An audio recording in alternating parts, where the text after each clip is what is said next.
How's it going, guys?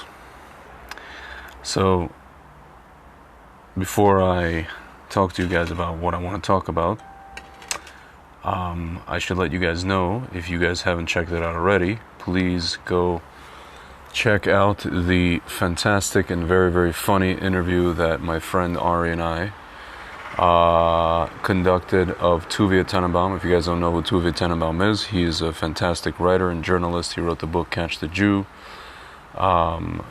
There's another book called The Lies They Tell, and his most recent book about the UK, about anti-Semitism in the UK, called, what is it called? I'm currently reading it, and I forgot what the name of the book is. Oh, it is called Taming of the Jew. It's a spin-off of, you guys know the title, Taming of the Shrew. Shakespeare says Taming of the Jew, because, Shakespeare, UK, stuff like that. So if you guys haven't checked it out, I think I posted it here, the YouTube link. So you can go check it out, and go to the Nation of Israel on YouTube, and subscribe. Anyway, I haven't spoken to you guys like this in a while. What I mean by like this is not on this platform, because I talk on this platform all the time. I haven't spoken about what's really going on beneath the surface of everything that's happening, because clearly, we're looking around and we're trying to figure out what the heck is happening. We're trying to figure out how is it that society has gotten to the point, once again, that it was maybe, let's say 70 years ago, 80 years ago, 100 years ago. And it seems like humanity doesn't learn. You look around and you see what's going on. Israel had this whole thing with the Green Pass. You couldn't go into certain places if you were either not, or you weren't recovered. And there was really draconian policies being forced on people in this country. I can tell you that because I live here. A lot of people say, well, nobody was forcing anybody to do anything, but there's something called coercion, right? And got my Jack Daniel's honey. There's something called coercion. And, and now we're seeing what's happening in America, where they're trying to do the same thing. They're gonna start everything kind of in September, or I don't know, depending on the state. It could be September and October, we don't know when, right?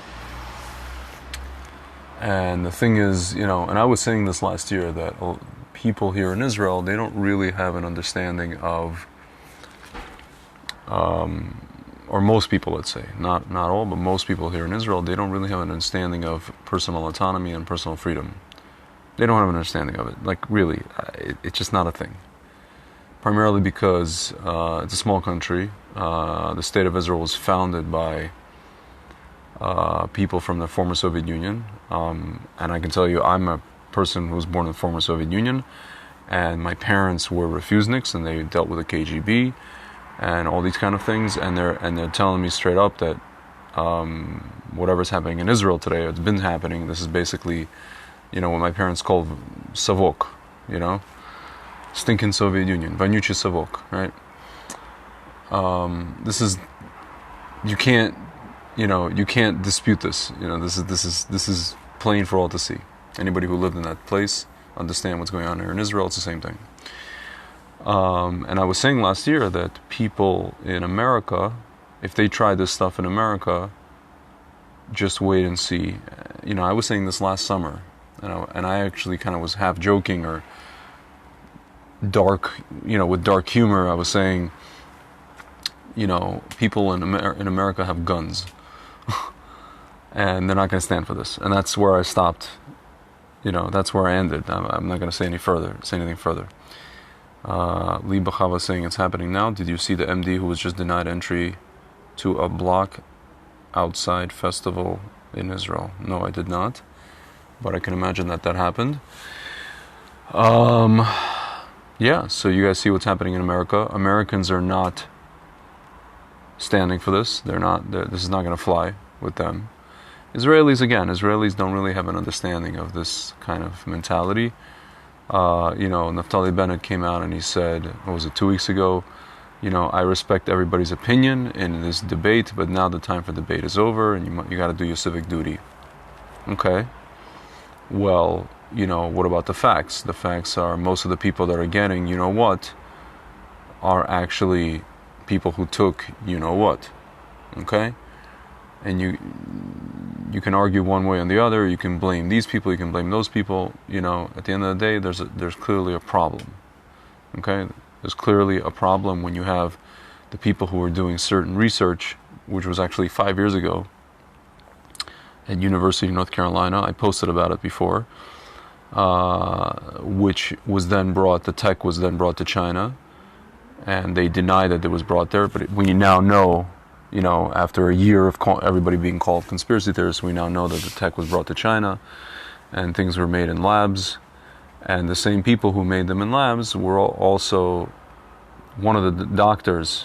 He's at UNC Chapel Hill. He's on video on YouTube. You guys can check it out. His name is Dr. Ralph Barrich. He's talking about how basically the medicines are actually ineffective for older people. That's him saying it, not me. This is the same person who created what's called remdesivir, which is a very expensive medication made by a company called Gilead Sciences, if you guys know, or produced by Gilead Sciences. This is something that they gave to Trump, one of the things, when he got the stuff. So, the people that created this thing in a lab and the people that were working on, in conjunction with different companies to create a cure, are the same people. And they were the same people that were saying that, and they still are saying that there are problems with this thing.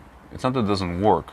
There are problems with it. There are side effects with it. There are things that cause people to have weakened immune systems. And if you say that, I'm sitting here saying this, and I'm basically risking my page being the platform demonetized. If you say this, you're basically, you're not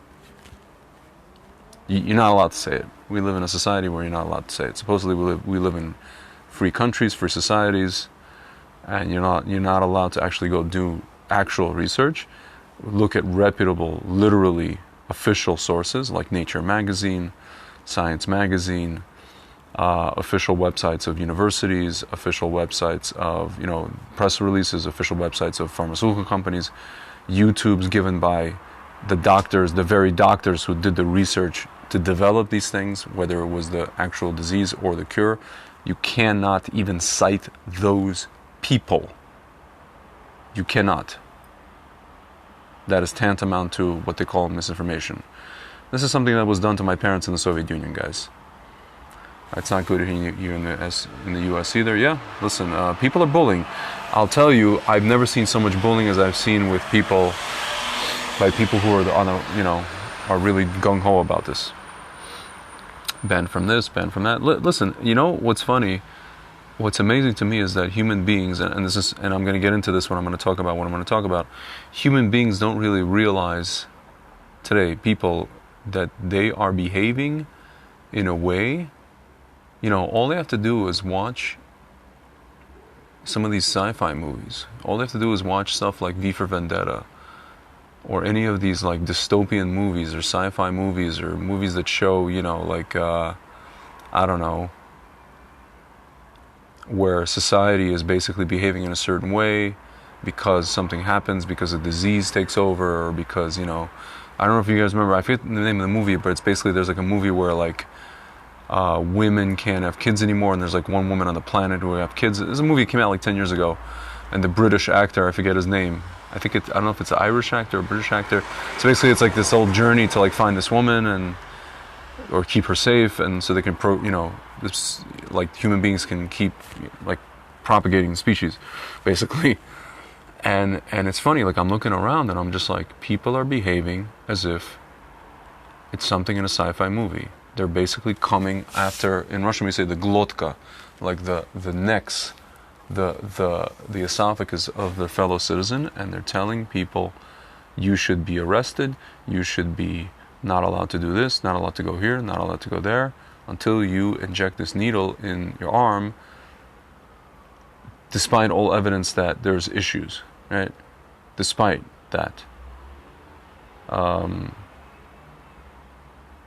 It's incredible. But my friends, with all that said, everything I just described, my friends, this is essentially pre-Mashiach state of being.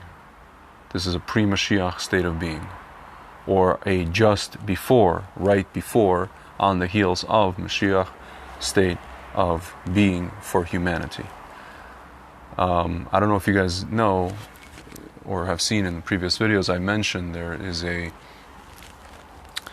there's a writer, I guess you can call him a writer, a blogger, a rabbi here by the name of Dov Bar-Lev, and he wrote an amazing blog post about a month ago. And I'm not going to go into it's very, very long, but basically the premise was that, right now we're coming up on the end of the Shemitah cycle, and that, which is basically going to be in a month, and so it's going to be a Shemitah year.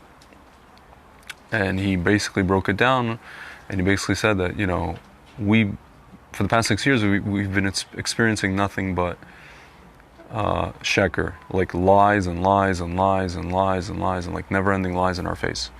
And he basically says that, this is darkness, and that this upcoming Shemitah year, we're going to experience not only unabashed truth, but basically, it's going to be like sixfold or sevenfold of whatever we experienced the last 7 years. It's going to be like sevenfold in like 1 year, in the Shemitah year itself, over the course of a year, as what we experienced over the last 7. It's interesting, guys. I mean, if you're watching the news, it's like, this is basically, we're seeing it every single day. There's something coming out every single day, and then you send your friends and family evidence and this and that, and at first they don't believe it, and first they deny it. People deny it. People say you're crazy.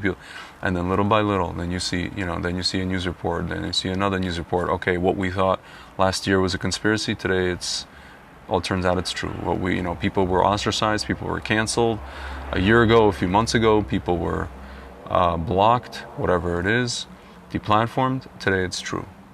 We're just going to go on and on and on and on. But yeah, my friends. I mean, a friend of mine spoke to Rabbi Kessin. He more or less said the same thing. He said it even. I guess he was a little bit more. How should I put this? This Dov Bar-Lev, he was talking about Rosh Hashanah, right? He was talking about when the Shemitah year starts. Rabbi Kessin said, the month of Elul, which is coming up basically, Saturday night, Sunday, is Erev Shemitah year, or Erev Rosh Hashanah already. The whole month of Elul. It has the light, that's creeping in advance of the new year, right? So we're going to see more and more. My friends, I'm telling you, next week, buckle your seatbelts, hang on to your hats. I'm telling you, we're going to see more and more and more and more and more and more until we come up. And it's interesting, guys, like all these lockdowns and all these green passes, they're all starting, incidentally, I think it's basically the second week of September, which is basically when the entire world is judged. This is Rosh Hashanah. The entire world is judged. And then you have the 10 days of Yamim Noraim, 10 days of repentance, and until Yom Kippur. And then Yom Kippur, everything is sealed. But then after Yom Kippur, you still have, Sukkot. There's like second chances.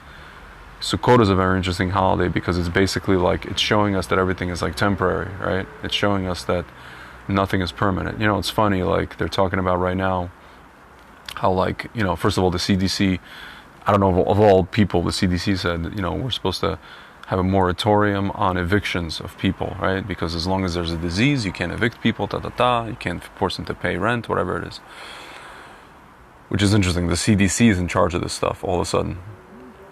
But now we're finding out, I don't know if you guys read, that like all of these investment banks, including BlackRock and other banks, they're buying up houses. They're buying up real estate. They want to turn us into renters. What does that mean? That means that you know, all the stuff that we own or we think we own, you know, here, check it out. You want to talk about, there you go, here's the schach. So this is what we're going to have above our heads on Sukkot, right? So, see, this is partially not whatever. So, and we put that here as well. Here, there you go. This, we got this. That was courtesy of my friend Nachliel. Oh, the bicycle is not part of the schach. Not part of the sukkah, but so it's just showing us that everything is temporary. Everything, none of this is ours. You know, we're just here in this world, and we supposedly we own it, and you know, we're trying to own stuff so we can pass it down to the further, you know, to the next generation of our family and our legacy, whatever it is. And even then, we don't own anything. You know, things get things get bought, things get sold, things get, you know, things collapse, things get collapsed, things get rebuilt. But none of it is really ours. We're here temporarily, guys, you know? But with that said, we have to do, you know, we have to do what we have to do. We have to do the work. We have to live in the world. We have to do mitzvot. We have to do, if we see injustice, we have to call it out. If we smell something fishy, we have to, you know, we have to say something at the risk of being deplatformed. Guys, you know, I'll tell you, like, I'm talking to you right now like this. A friend of mine, a really good friend of mine, 2 weeks ago, he's like, Tzvi, listen, you have a big platform. Why don't you talk about this stuff? And I told him, you know, I was talking about this a few months ago, and then I was getting into arguments with people, and I realized, you know, on the, you know, two things. One is I don't want to be I don't want to have arguments and toxic discussions. The second thing is I just don't want to be deplatformed. But then I was thinking to myself recently, I was just like, you know what? The heck with it. The heck with it, really, because you know what? You have to do something. You have to do something. You can't do it clandestinely. You can't sit in, you know, echo chambers and talk to people who agree with you. You have to send information to people who are, you know, maybe they have a certain mindset, but maybe, just maybe, they'll read something and they'll see something and they'll investigate on their own and they'll wake up. Maybe even if 1 out of every 10 people wakes up, that's still one more than it was before, you know? But I'll tell you, my friends, all this stuff, this is not an accident that this is happening in the run-up, you know, first of all, in the month of Elul, and in the run-up to Rosh Hashanah, and in the new Shemitah year. You know, there's also a certain process that's happening in some of these states, I'm not going to say what, to where, you know, certain officials are refusing to hand over, you know, you're talking about like, I think it was like IP information, like technological information. You know, there was a letter written, I think it was in Arizona, by an official, and he said, you need to stop with your, something along the lines of, I'm just paraphrasing, he said, like, this is a political official who's supposed to be a representative of the people, of taxpayers of a state. He said, he wrote to the people that are doing, you know, investigations, he said, you need to stop with your never land, you know, investigations and your process. I'm just paraphrasing, I don't know the exact wording, but he used the word never land, and he said that you guys hired amateurs and and this and that, and this was conducted fair and all this kind of stuff. Just the fact of, like, a person felt the need to write, you know, a very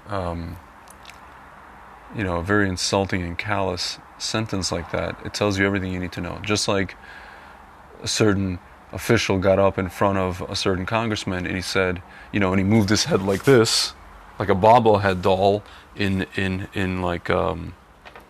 a very kind of a snide and pompous fashion, and he said, you have no idea what you're talking about. Like this. You have no idea what you're talking about. My friends, you know, there's something to be said for body language. There's something to be said for words that are used, whether they're spoken or written. You know, you can pretty much figure out where people are holding, and also that people are basically guilty of certain things, where they're culpable, just by the way they write and by the way they talk. It's like ultra defensiveness, you know, it's like ultra, it's very virulent, it's very venomous, you know? And we see it. But, you know, my friends, this is all You know, as I like to call, this is a test of the emergency Amuna broadcast system. This is only a test. This is only a test. You know, don't get me wrong. The thing is real. The thing that they released into the world is real. But the cure for it, you know, again, there are issues. And if you say that there are issues, like what I'm saying right now is like a, you know, deplatformable offense. It's something that the powers that be, I'm saying things that they don't want me to say, you know. And I'll tell you guys, again, I'm the son of dissidents, Soviet dissidents, refuseniks, people who lost 10 years of their lives being stuck, not 10, like 33 years of their lives, but really 10 years from the time that they applied to leave until they were allowed to leave.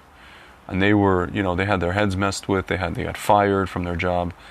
And it's funny, like, I never thought that I would be taking their mantle, meaning I never thought that I would have to fight a similar fight to the one that they fought, or have to experience even maybe at one, you know, let's say 1/60th, what we call in Judaism, batal b'shishim, of the experience. Because really, in reality, if you guys think about it, it's 1/60th of, you know, what was experienced in places like the Soviet Union, what we're experiencing today. You know, we relatively still have freedoms, Baruch Hashem. You know, but we're getting a taste of 1/60th. Some people could say 1/10, but I think it's batal b'shishim, 1/60th, you know.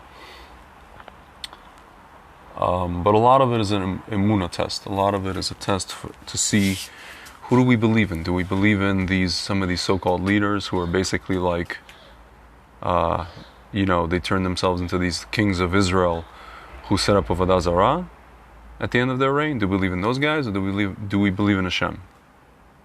You know, who do we really trust here? Who do we put our trust in? Seriously, I mean, that's really what it comes down to, my friends. You know, it's unfortunate that, like, most of the people in the country that I'm sitting in, you know, there was a frenzy. There was a big frenzy.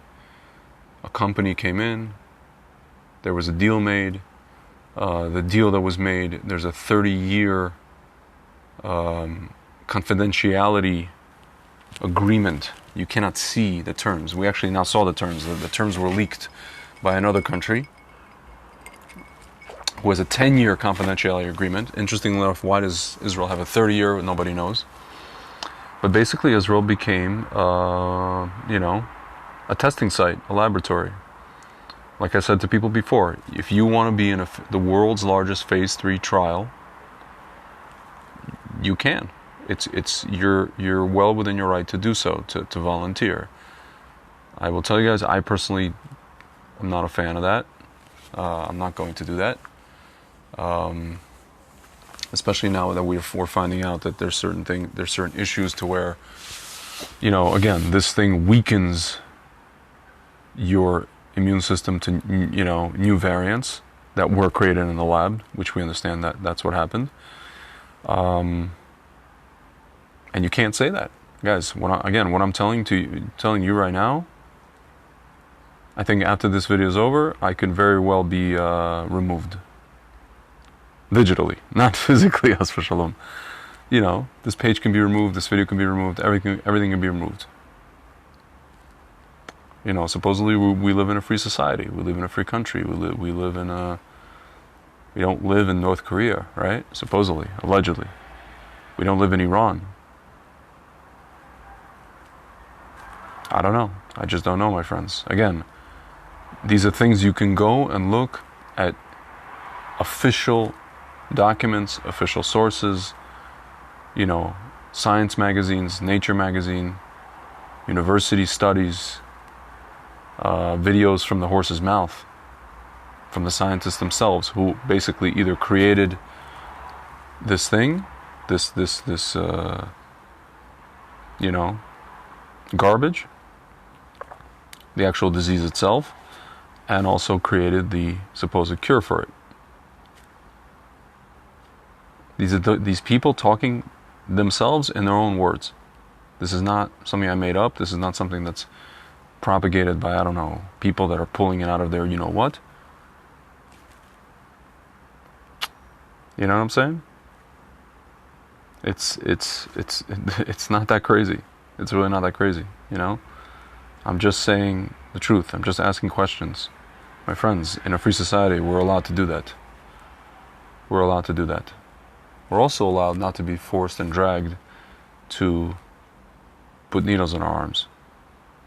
But my friends, with all that said, I will just tell you that, this is basically the last battle with the Erev Rav. This is the last battle with the Erev Rav. The Erev Rav control the media. They control, Hollywood, TV shows. They control the narrative. They control social media. They have the most talented people that they hire for tech and all these kind of things. They control it. They're trying to control it. You could see they're trying. They're really desperately trying. And now you see there's like a certain governor in a certain state who, they basically created this what I call lesser charge, as Kwame Brown would say. He calls. I don't know if you guys ever watched Kwame Brown's show on YouTube. He calls. There's a radio host, Charlemagne the God. So he calls the guy lesser charge because he pled to a lesser charge. So this governor pled to a lesser charge. To be a korban, to be a sacrifice for all of these people, all of these prominent Democrats who are incidentally just running around calling for his resignation quicker than any Republican can, interestingly enough. Why? Because if they investigate him not for these silly, Me Too groping and Italian kisses and all this kind of stuff and ciao bella, if they actually investigate him for the stuff that he did, for basically,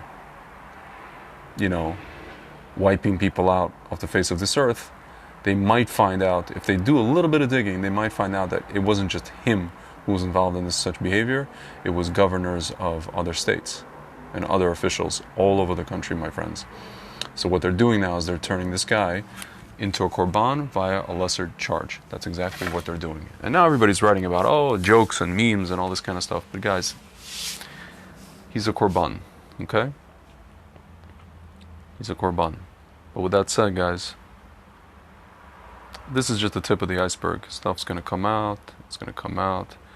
Rosh Chodesh Elul is coming on Sunday.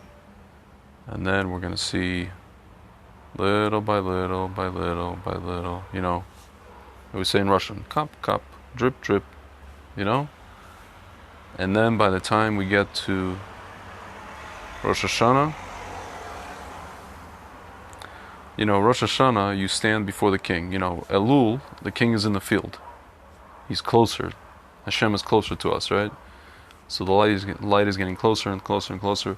By the time Rosh Hashanah rolls around, there's nowhere to hide. You're standing before the king, and people think Rosh Hashanah, it's sweet and this. It's a dinner with family. No, my friends, you're in a court. You're in a courtroom on Rosh Hashanah. You're in a courtroom. Last year the world was judged in a different way. The world was judged for the stuff that we were doing, our misdeeds, the Jewish people, whatever it is. This year, my friends, the world, because it's a Shemitah year, and because of all the stuff you've been seeing, the world is going to be judged. The evil people are going to be judged on Rosh Hashanah. And then it will be sealed on Yom Kippur. And then Sukkot, you guys are going to see, we're going to see that everything is temporary. And then Hoshana Rabbah and Simchat Torah. And Simchat Torah, we're going to be dancing with the Torah and rejoicing. And my friends, I suspect that contrary to what Joe Biden told us last winter, this winter it's not going to be a dark winter. I'll tell you guys right now, it's not going to be a dark winter. There's going to be a lot of light. There'll be a lot of light, B'ezrat Hashem. Anyway, guys, I hope any of this made sense. Any questions? Feel free. Comment section. And again, as I said in the beginning of the program, check out Tuvia Tenenbaum's interview that we did yesterday. It was very funny, very informative, very interesting, just very real, very raw. After the interview, I asked him, is there anything you want me to cut out? You said some of this outlandish things. He's like, no, He's like, keep everything in. I don't care. Keep everything. All right, guys.